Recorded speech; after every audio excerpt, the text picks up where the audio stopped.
Hey troops, GeneralJSmith here, back with another episode in my comparison series, and this time I have got the Republic Frigate from 2011 versus the 2014 AT-AT. So for this comparison, we have got on the left the Republic Frigate, set number 7964, ages 9 to 14, comes with 1,015 pieces, and it was retained back in 2011 for £100 or $120. Versus, on the right, the AT-AT, like the third or fourth variant, I don't even know. Set number 75054, ages 9 to 14, comes with 1,137 pieces, and was retained for £110 or $110. So, somewhat the same price, and the piece count, this does have about 100 pieces more. So I guess in that way, this is a better value for the money. But that's kind of debatable, mainly because there was a lot of talk, and you can watch in the review, I said this, the review, by the way, of both these sets will be down in the description. I said in the review that the last variant of this, which was like, I don't know, 2010? No, can't remember that quickly. Whatever, at some point, the last variant of this had like, was £30 less, roughly, but it had more or less the same amount of pieces. So there was a lot of debate about that, and the fact that, you know, it was only a few years since they released the last one. They released so many of these AT-ATs, but still, for me personally, it's my first ever AT-AT, so I enjoyed it. But still, into the comparison then. On the right, of course, sorry, on the left, we have a Republic Frigate, which I suppose you could say is the second variant of this, although the last one we got wasn't really a Republic Frigate in terms of like it was a Clone Wars vehicle. The last one we got was like 2007, and it was the completely red one we saw in episode 1. And of course, this one we've 3 or 4 versions of this one we've seen, and probably going to be seeing another one pretty soon as well, because that's just what they do. Because let's be completely honest, when it comes to episode 5, there really aren't that many sets you can make of. Really, the only sets you can make from episode 5 are based on Battle of Hoth or on Cloud City, and for some unknown reason, they feel no need to make it on Cloud City, despite the fact everyone wants them. Believe me, we have enough Hoth sets. There's a UCS Hoth base coming out soon, but this is beside the point. Anyway, both of which are 5 minifigures, which we are going to go into very quickly, right now. So yeah, let's just go into them this second. So as you can see in front of you, we have the 10 minifigures, 5 of which are from the AT-AT, the other 5 are from the Republic Frigate.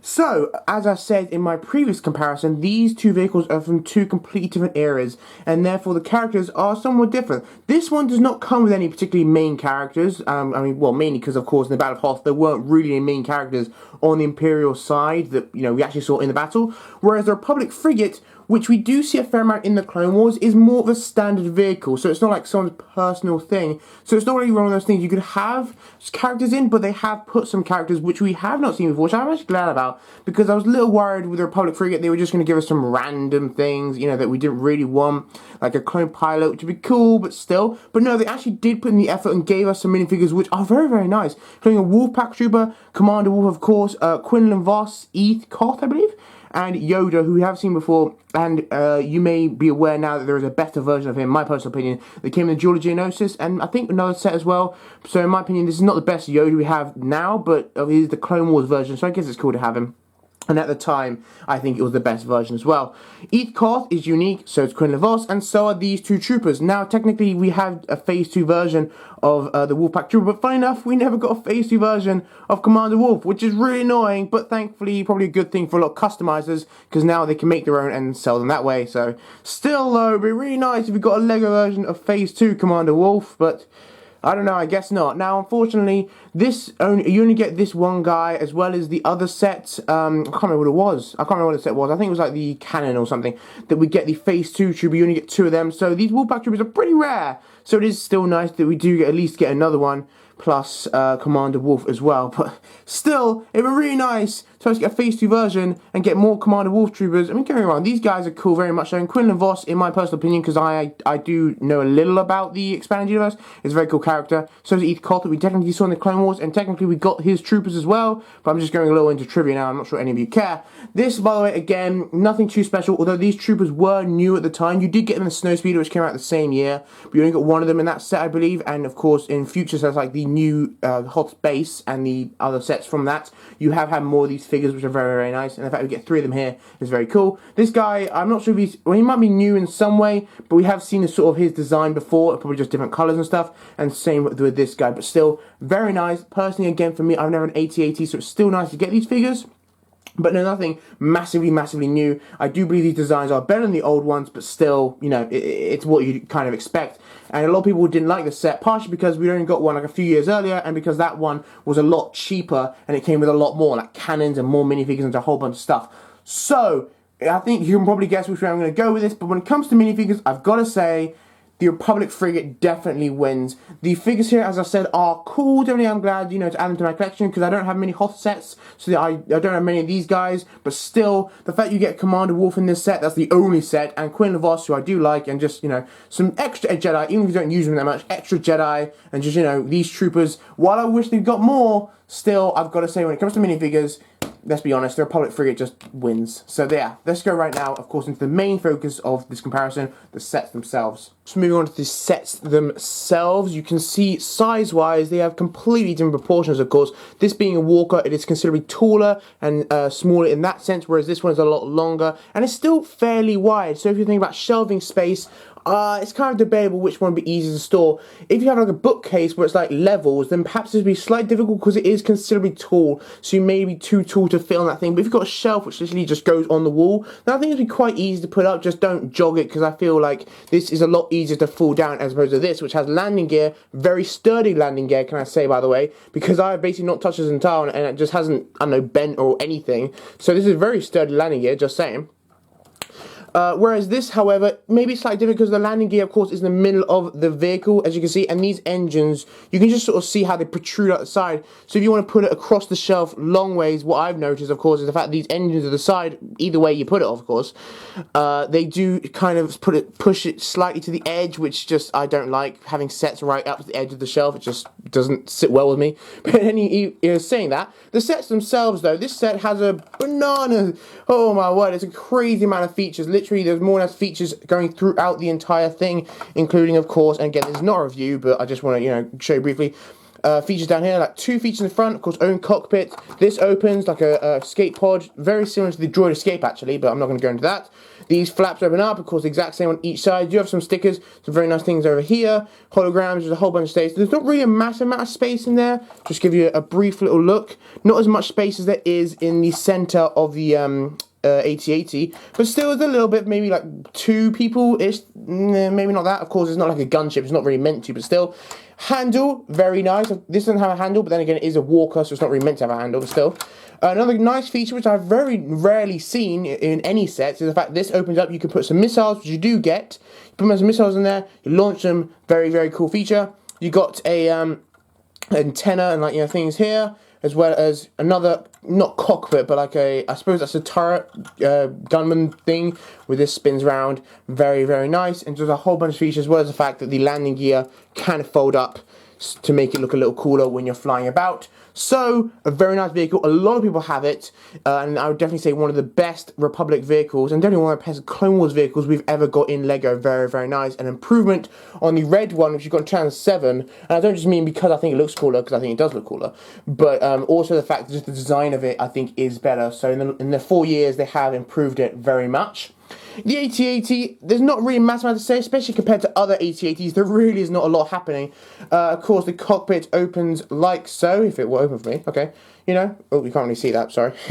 But, you know, just pretty simple. You can fit 2 people in there. Of course, the actual thing could fit, like, you know, 5, probably more people in there. But you can see there's quite a lot of detail here. It's very nice. The cannons, I think, look pretty cool. The legs are complete postable. I don't think I have to show you that.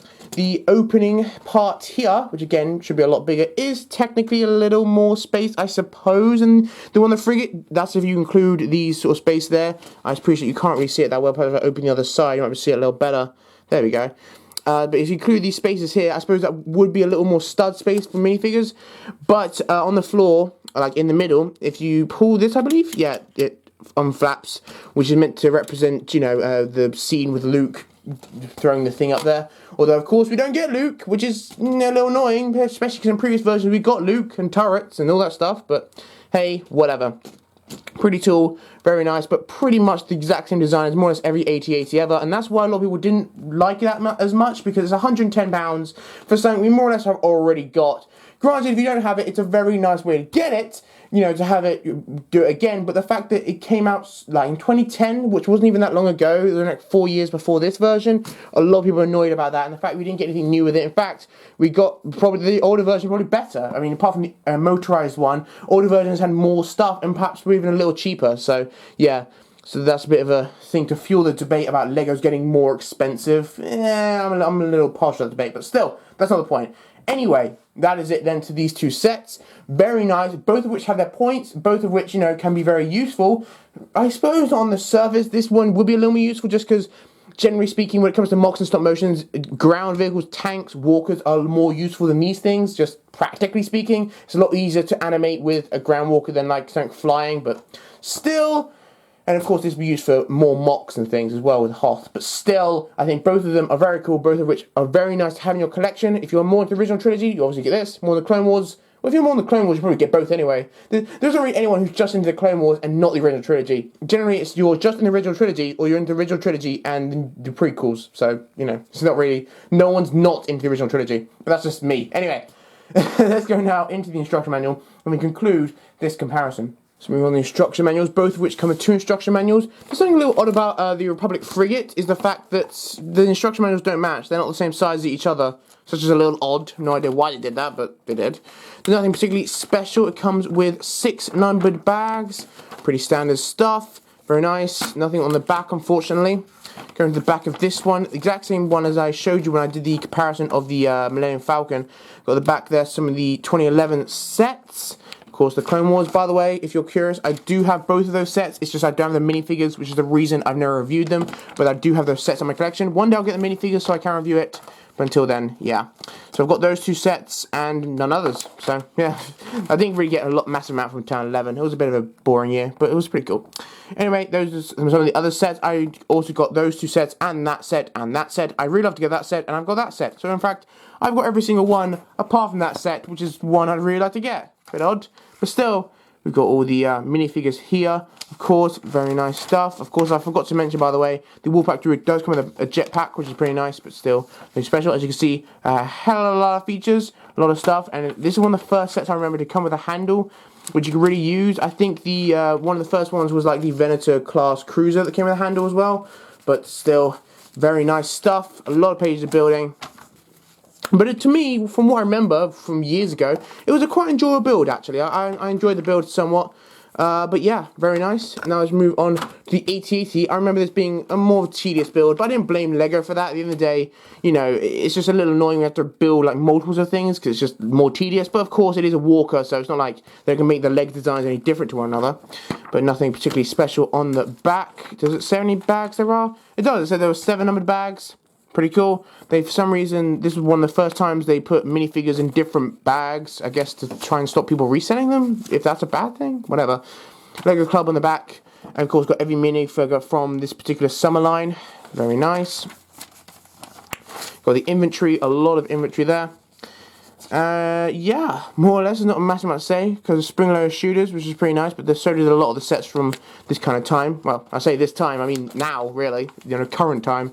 You know, but yeah, not a massive amount to build, mainly because the bulk of it, of course, was the main body, but also a lot of it, the legs, were just said do it 4 times. So the instruction manuals themselves aren't particularly long, just because normally it just said do it 4 times or whatever. But still, there you go, so the instructions. I don't really know how to pick a winner from these. They're pretty standard, I guess. I guess the Frigate had a better build. It was more enjoyable, but I don't blame LEGO for the boring build with this one because, I mean, you know, there's only so much you can do with an AT-AT or any walker. So, still, let's go now and conclude this comparison to find out which is the better set, the Republic Frigate or the AT-AT. So here I am with the Republic Frigate versus the AT-AT. The AT-AT is very iconic, let's be honest. Even if you're not particularly into Star Wars, you might have seen this around because, I mean, of course, every sci-fi geek or whatever, they all know the vehicle, and it's sort of classic, really lumbering. Almost the fact it's so slow kind of makes it more threatening, if you will. Just, it's a very classic vehicle within Star Wars, of course, and they've remade it so many times. I mean, geez, come on, guys. I know you want to make things from Episode 5, but that's why we keep asking for the Cloud City sets. Come on. The most we ever got was like in the recent 2015 line with the freezing chamber thing. Guys, please, alright? We don't need any more Echo bases. It's cool and everything, but we don't need it. Trust me, okay? Anyway. So, the AT-AT, very iconic vehicle, very nice. The minifigures are pretty cool, nothing too special. I mean, they are new, perhaps, but that's kind of expected. I mean, it's the latest version. Almost, if they didn't update it, I'd be a little annoyed, quite frankly. On the left-hand side, I don't know why I keep saying the right. On the left-hand side, we have the Republic Frigate, of course, which I suppose you could say the second version of it, as opposed to the 2007 one, which was, you know, completely red from episode 1. This one, of course, the Clone Wars version, so it's more militarized. Got better figures, quite frankly. I mean, let's be honest, it just does. Unfortunately, we don't have another Commander Wolf, but still, at least we get him at least once in a set at some point before the Clone Wars was cancelled. As well as some Jedi, which are pretty cool. Maybe not very known, but still cool. This set is not known nearly as much as AT-AT, but still, very nice set. I'm enjoying it. So, which one is the better set? Which one I recommend you buying? Well, I mean, I suppose if you're not into Lego Star Wars whatsoever, if you're just starting your collection, yeah, I'd recommend the AT-AT, you know, because it's just iconic and it's a good way to start your collection. If you're into it a while, and if you're like me and you're a big Clone Wars fan, then let's be honest, guys, I'd recommend the Republic Frigate, definitely. I think that is the one that is the better set for the price. I just think a lot about it is very nice. I mean, the fact that you got more with the previous AT-ATs than you do with this one, and it was cheaper, just that really brings it back, as well as the fact you get so many other variants, and just the minifigures are better, and just a lot about this is better. But unfortunately, because it's better, it'd probably be more expensive on Bricklink or eBay if you want to buy it now in mint condition. So that's a bit of a bummer, but still, I'm definitely saying it's one of the best Clone Wars sets ever. And very nice. This is not a bad set, far from it. The fact it's so iconic does give it some points, but still, I'm going to go with the Republic Frigate from 2011. So, I want to thank you guys for watching this comparison. As always, leave down any suggestions for future comparisons down in the comments. And if I have the sets for the 10th time, I will compare them. So, yeah, hope you enjoyed it, and I will see you next time in another video. Bye, troops.